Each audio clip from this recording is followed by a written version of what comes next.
Bangla band সঙ্গীতের প্রবাদ প্রতিম তারকা ছিলেন আইয়ুব বাচ্চু।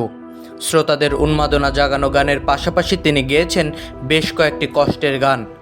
আসলে কেউ সুখী নয়, এখন অনেক রাত, হাসতে দেখো গাইতে দেখো। কিছু কষ্টের গান শ্রোতাদের হৃদয়ের অতল ছুঁয়েছে।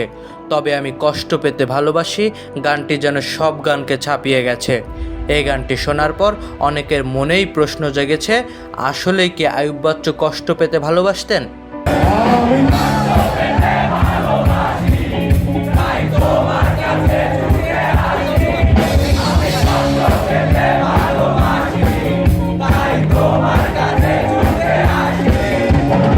আইয়ুব বাচ্চুর সঙ্গে দীর্ঘদিন কাজ করেছেন যাদের সঙ্গে বন্ধুত্ব ছিল এমন বেশ কয়েকজন গীতিকার, সুরকারের ভাষ্য, আইয়ুব বাচ্চু ছিলেন ভীষণ অভিমানী মানুষ।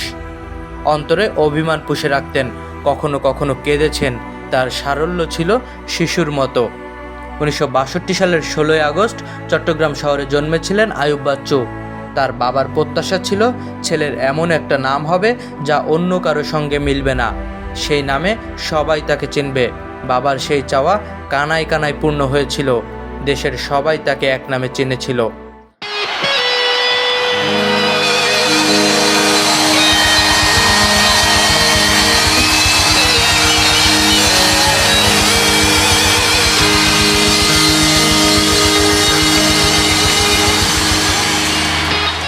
যিনি গিটারের জাদুকর হয়ে সবার অন্তর জয় করবেন, তাকে কি আর গতানুগতিক কোনো কাজ আটকাতে পারে? তাই তো তিনি সুরের টানে ঘর ছেড়েছিলেন।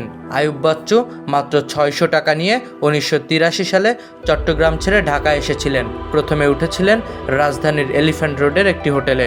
তারপর বাংলাদেশের ব্যান্ড সঙ্গীতের অপ্রতিদ্বন্দ্বী তারকা হয়ে উঠলেন তিনি। প্রচণ্ড প্রতিভা আর কঠোর অনুশীলন তাকে মহাতারকায় পরিণত করে। তার গিটারের ঝংকারে বিদ্যুৎ তরুণ তরুণীদের শিরা উপশিরায় বয়ে যেত। অনুরাগীরা আইয়ুব বাচ্চুকে বস বলে সম্বোধন করতেন।